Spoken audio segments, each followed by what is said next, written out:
കിരണും കല്യാണിയും മരണത്തിലേക്ക് അത് സംഭവിക്കുകയാണ് ചെയ്യുന്നത്. കിരണും കല്യാണിക്കും കുത്തുകളേൽക്കുന്നു.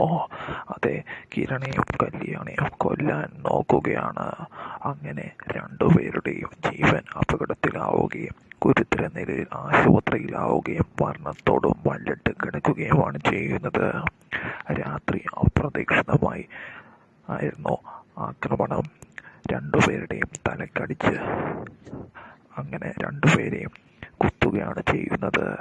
അത് മറ്റാരുമല്ലായിരുന്നു, അതിൻ്റെ കാരണക്കാരൻ വിക്രമായിരുന്നു. പുറത്തിറങ്ങുന്ന വിക്രം പ്രകാശം ചതിക്കുകയാണെന്ന് മനസ്സിലാക്കി അങ്ങനെ സ്വന്തം സഹോദരിയും അതുപോലെ തന്നെ കിരണിനെയും തീർക്കാൻ ഒരുങ്ങി പുറപ്പെടുന്നു. രണ്ടും കൽപ്പിച്ച് തന്നെ. കൂടെ കൂട്ടുകാരും ഉണ്ടായിരുന്നു. അങ്ങനെ അവരെ ആക്രമിച്ച് കടന്നു കളയാൻ കിരണും കല്യാണിയും മരണത്തോടും